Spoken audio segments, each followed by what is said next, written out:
Good morning students. आज अपन class 12th chemistry chapter 1 का जो रिमेनिंग हेडिंग और टॉपिक रह गया है प्रॉपर्टीज़ ऑफ सॉलिड, उसको अपन आज कंप्लीट करेंगे। प्रॉपर्टीज़ ऑफ सॉलिड में जो मेन प्रॉपर्टी हैं, इसमें देखा जाए तो टू मेन प्रॉपर्टीज़ रहती हैं। फर्स्ट इज़ इलेक्ट्रिकल प्रॉपर्टीज़ और सेकंड इज़ मैग्नेटिक प्रॉपर्टी। सबसे पहले अपन बात करेंगे इलेक्ट्रिकल प्रॉपर्टी के ऊपर। तो जैसे कि आपका जो वर्ड है, ठीक है, उससे ही अपन को डिफाइन और उसका मीनिंग समझ सकते हैं। इसको डिफाइन करते हैं अपन, capacity to conduct the electric current based on this solid can be classified as. Electrical property जो है वो एक ऐसी कैपेसिटी है, ठीक है, सॉलिड की, जो इलेक्ट्रिक करंट को कंडक्ट करती है। इसके बिहाफ में, ठीक है, सॉलिड को जो है अपन 3 कैटेगरीज में क्लासीफाई कर सकते हैं: conductor, insulator and semi conductor. First of all, first heading is conductor. Conductor ऐसे सब्सटेंस या ऐसे सॉलिड, ठीक है, जो अपने अंदर से इलेक्ट्रिक करंट को पास कर देते हैं। वो अपन बेसिकली डेफिनेशन तो अपन कंडक्टर की यही कह सकते हैं, लेकिन यहाँ पे थोड़ा सा अपन स्टैंडर्ड जो उसकी होनी चाहिए, ठीक है, कंडक्टिविटी की टर्म्स में आप उसको याद करें, वो ज़्यादा बेहतर भी रहेगी। The solid which have conductivities in the range of 10⁻⁴ to 10⁻�7 ohms inverse metre inverse. मतलब ऐसे सॉलिड जिनका कंडक्टिविटी रेंज 10⁻⁴ से 10⁻�7 ओम्स इनवर्स मीटर इनवर्स के बीच में हो, जैसे एग्जांपल KCl NaCl। जो मेटल की कंडक्टिविटी रेंज है, अगर वो रहती है 10⁻⁷ ओम्स इनवर्स मीटर इनवर्स, तब अपन उस मेटल को बेस्ट कंडक्टर ऑफ इलेक्ट्रिसिटी में मेंशन करते हैं। जैसे अपन जानते भी हैं, मेटल जो है गुड कंडक्टर ऑफ इलेक्ट्रिसिटी होता है। अब कुछ नोट पॉइंट है कंडक्टर से रिलेटेड। फर्स्ट है, कंडक्टर जो है उसको क्लासिफाई कर सकते हैं अपन मेटेलिक एंड इलेक्ट्रोलाइटिक कंडक्टर में, ठीक है। ये जो मेटेलिक और इलेक्ट्रोलाइटिक कंडक्टर है, इसको अपन डिटेल में चैप्टर 3 में पढ़ेंगे, ठीक है। नेक्स्ट है, the conductivity of metal depend upon the number of valence electron available पर एटम। जो कंडक्टिविटी होती है मेटल की, ठीक है, कंडक्टिविटी से मतलब है इलेक्ट्रिक कंडक्टिविटी जो अपने अंदर से पास होने देता है, ठीक है। वो मेटल की जो है कंडक्टिविटी वो डिपेंड करती है किस पे, नंबर ऑफ बैलेंस इलेक्ट्रॉन पे। मेटल के अंदर जितने भी नंबर ऑफ बैलेंस इलेक्ट्रॉन होंगे, उसके हिसाब से ही उस मेटल की कंडक्टिविटी रहती है, ठीक। सेकंड मेन हेडिंग आती है इंसुलेटर। जो इंसुलेटर है वो आपके कंडक्टर के अपोजिट होंगे। जैसे अगर अपन कहें कंडक्टर जो है उसकी कंडक्टिविटी ज़्यादा होती है, तो इंसुलेटर की जो कंडक्टिविटी है वो कम होती है, और इनकी रेंज आएगी माइनस में, जैसे 10⁻⁻20 एंड और 10⁻⁻10, ठीक है। ओम्स इनवर्स मीटर इनवर्स ये इसकी कंडक्टिविटी की यूनिट है, ठीक है।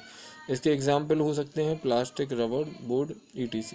अब नेक्स्ट हेडिंग आती है आपकी सेमी कंडक्टर। सेमी कंडक्टर ऐसे कंडक्टर होते हैं, बेसिकली देखें तो जो कंडक्टर और इंसुलेटर की तरह बिहेव करते हैं, ठीक है। It behaves like a conductor as well as insulator, लेकिन अपन इसको रेंज के उसमें देखते हैं, कंडक्टिविटी के उसमें देखते हैं।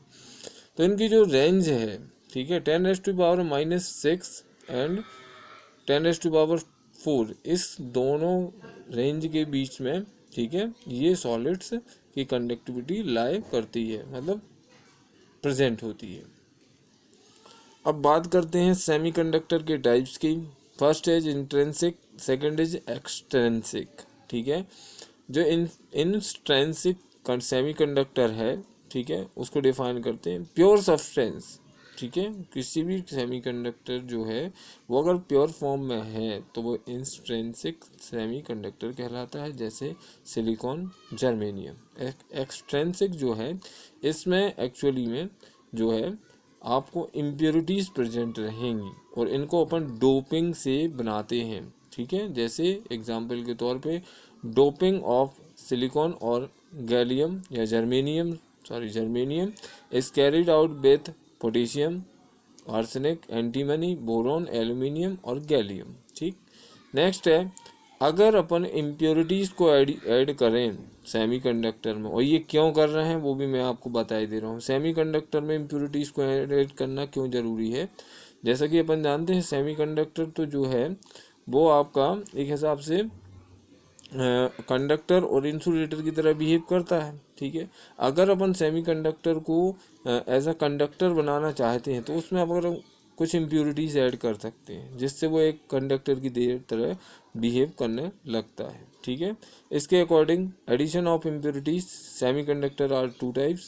First is n type semiconductor and second is p type semiconductor. ठीक है, एन टाइप सेमीकंडक्टर जो है इसमें सिलिकॉन को डोप करते हैं किसके साथ, group 15 element like phosphorus is called n type semiconductor. The conductivity is due to the presence of negative charge. ठीक है, जो कंडक्टिविटी है इसमें वो नेगेटिव चार्ज के प्रेजेंस की वजह से होगी। ठीक, नेक्स्ट है पी टाइप सेमीकंडक्टर, इसमें सिलिकॉन को डोप करते हैं अपन ग्रुप नंबर 13 के एलिमेंट से। आपने क्लास 11th में पीरियोडिक टेबल पढ़ी होगी तो आपको पता होगा ये ग्रुप में कौन कौन से एलिमेंट्स आते हैं, जैसे कि group 13 element like gallium is called the P type semiconductor, और इसमें जो कंडक्टिविटी है वो पॉजिटिव होल की वजह से होती है। ठीक है, अब एक न्यू टर्मिनोलॉजी या एक थ्योरी जिसको अपन बैंड थ्योरी बोलते हैं, उसके अकॉर्डिंग अपन मेटल या कंडक्टर, इंसुलेटर और सेमीकंडक्टर को डिफाइन करते हैं। तो जैसे कि आपको सामने एक डायग्राम दिख रहा है, ठीक है, इसमें हमने एक आपका बोले बैंड बनाया हुआ है। ठीक है, जैसे एक है पार्शियली फिल्ड बैंड। ठीक है, आपको एक बॉक्स दिख रहा होगा, पार्शियली मतलब होता है थोड़ा बहुत या कम। ठीक है, उसमें जो बैलेंस बैंड फिल्ड है मतलब वहाँ पे कुछ बैलेंस इलेक्ट्रॉन्स हो सकते हैं, और उसके ऊपर दिख रहा है आपको एम्प्टी बैलेंस बैंड। यहाँ पे और भी बैलेंस बैंड को भरा जा सकता था। ठीक है, लेकिन वहाँ पे जैसी रिक्वायरमेंट होगी उस हिसाब से बैलेंस बैंड एम्प्टी या फिल्ड रहेगा। ठीक है, एज पर द कॉन्फ़िगरेशन ऑफ मेटल और इलेक्ट्रॉन्स। क्लियर। नेक्स्ट है ओवरलैपिंग, अगर ओवरलैप करती हैं, ठीक है, बैंड, ठीक है, कौन से, कंडक्शन बैंड और फील्ड बैलेंस इलेक्ट्रॉन वाले बैंड, ये आपको हमने शो किया है ओवरलैपिंग बैंड। तो इस कंडीशन में, इन बोथ ऑफ कंडीशंस में, ठीक है, अगर मेटल है तो उसको अपन एज अ कंडक्टर मेंशन करेंगे। ठीक, नेक्स्ट है, यहाँ पे तो एक ओवरलैपिंग हो रही थी इसीलिए उसको अपन कंडक्टर बोल रहे हैं। ठीक है, या उसको सब्सटेंस को, सॉलिड को मेटल बोल रहे हैं। अब इसका उल्टा है, अगर मान लीजिए कंडक्शन बैंड और फील्ड वैलेंस बैंड के बीच में जो गैप है वो ज़्यादा है, लार्ज एनर्जी गैप, या इसको अपन बोलते हैं फॉरबिडन गैप। ठीक है, तो उस सॉलिड सब्सटेंस को अपन बोलेंगे इंसुलेटर। क्लियर। नेक्स्ट इसी के तरीके से सेमीकंडक्टर है, जो फॉरबिडन गैप है वो कम रहेगा, इस वजह से इसको सेमीकंडक्टर बोलते हैं। आपको जो हमने समझाया है ये जो इसमें बैंड थ्योरी के जो आपको बताई गई है उससे कोरिलेट भी कर सकते हैं, तो आपको समझ में आ जाएगा। आज का आपको होमवर्क रहेगा application of n and p type semi conductor. Next heading रहेगी आपकी second property, magnetic property of solid.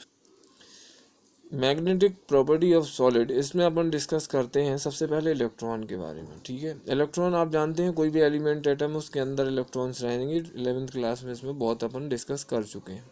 तो जो इलेक्ट्रॉन रहता है वो एक टिनी मैग्नेट, एक छोटी मैग्नेट की तरह बिहेव करता है। ठीक है, अपन को पता है मैग्नेटिक मूवमेंट जो है, ठीक है, इलेक्ट्रॉन्स का, वो 2 टाइप्स ऑफ मोशन शो करता है, जैसे आपको डायग्राम में दिख रहा है। फर्स्ट है it's orbital motion around the nucleus, मतलब सेंटर में न्यूक्लियस उसके चारों तरफ इलेक्ट्रॉन रोटेट हो रहे हैं। ठीक है, और सेकंड है उसकी स्पिन। ठीक है, इलेक्ट्रॉन्स की स्पिन, और ये किस में होगी, ऑर्बिटल्स में, सिंपल सा है। और अपन ने 11th में पढ़ा भी है। ठीक है, क्वांटम नंबर्स पढ़े तो उसमें स्पिन जो थी ना, orientation of the electron in the orbital, और वहाँ पे डिटेल में स्टडी कर चुके हैं। अब ये जो मैग्नेटिक प्रॉपर्टी को आपको हमने एक्सप्लेन किया था उसके अकॉर्डिंग जो सब्सटेंस है, सॉलिड सब्सटेंस है, उसको डिफाइन कर सकते हैं अपन मेन 5 कैटेगरीज में। डाईमैग्नेटिक या डाईमैग्नेटिज्म। ठीक है, डाईमैग्नेटिक जो सब्सटेंस है, ठीक है, वो जो अभी आपको हम बता रहे हैं, these substance are weakly repelled by the external magnetic field. जो एक्सटर्नल मैग्नेटिक फील्ड से वीकली रिपेल्ड हो वो डायमैग्नेटिक सब्सटेंस कहलाते हैं। और ये जो फिनोमेना या प्रॉपर्टी शो करते हैं इसका, ठीक है, वो कहलाता है डाई मैग्नेटिज्म। और इसमें स्पेशल कंडीशन, ऐसे सब्सटेंस, ठीक है, जिनमें कोई अनपेयर्ड इलेक्ट्रॉन नहीं होता है वही डायमैग्नेटिक सब्सटेंस कहलाते हैं। जैसे एग्जांपल आपको दिख रहे हैं, पैरामैग्नेटिज्म में आपको अनपेयर्ड इलेक्ट्रॉन आपको इसमें रहेंगे, ठीक है। तो ये कह सकते हो ऐसे सब्सटेंस या एलिमेंट जो अनपेयर्ड इलेक्ट्रॉन हो उनके बैलेंस सेल में, ठीक है, तो वो आपके पैरामैग्नेटिक सब्सटेंस कहलाते हैं और ये मैग्नेटिक फील्ड के साथ अट्रैक्ट होते हैं, ठीक है। और इसके आगे भी एक पॉइंट है, दो loss magnetism in absence of magnetic field. Example आपको नीचे दिख ही रहा है। थर्ड नंबर है फेरोमैग्नेटिक सब्सटेंस, ठीक है, ये मैग्नेटिक फील्ड के साथ अट्रैक्ट होते हैं और परमानेंट मैग्नेटाइज हो जाते हैं, ठीक है। अगर आप मैग्नेटिक फील्ड को भी अलग कर दो, ठीक है, तो ये अपना मैग्नेटिक या मैग्नेटिज्म लॉस नहीं करते हैं। एग्जाम्पल आपको दिख रहे हैं और यहाँ पे मैंने डायग्राम बनाया है, स्पिन ऑफ इन फेरोमैग्नेटिज्म। इलेक्ट्रॉन की जो स्पिन है, ठीक है, या जिसको फिर अपन डोमेन्स बोलेंगे, ठीक है, वो सेम रहती है फेरोमैग्नेटिक सब्सटेंस में। नेक्स्ट 4 है एंटी फेरोमैग्नेटिक सब्सटेंस। ये जो सब्सटेंस है इनका नेट मैग्नेटिक मूवमेंट, जो मूवमेंट है वो जीरो होता है।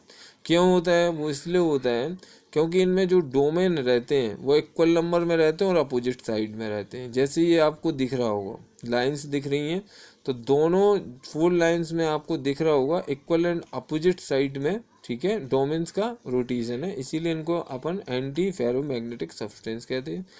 फेरी मैग्नेटिक सब्सटेंस जो है, ठीक है, उसमें क्या होता है, जो अनइक्वल, ठीक है, अनइक्वल नंबर ऑफ डोमेन रहते हैं अपोजिट साइड में, ठीक है, इस वजह से ऐसे सब्सटेंस को अपन फेरी मैग्नेटिक सब्सटेंस कहते हैं। तो बच्चों आज का ये लास्ट वीडियो लेक्चर था इस चैप्टर 1 सॉलिड स्टेट का।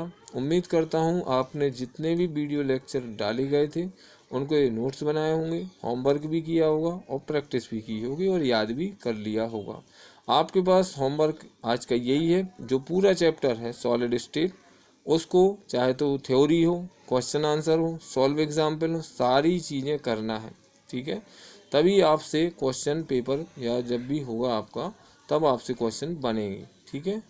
तो बेस्ट ऑफ लक। अगले वीडियो लेक्चर में नए चैप्टर के साथ मिलते हैं।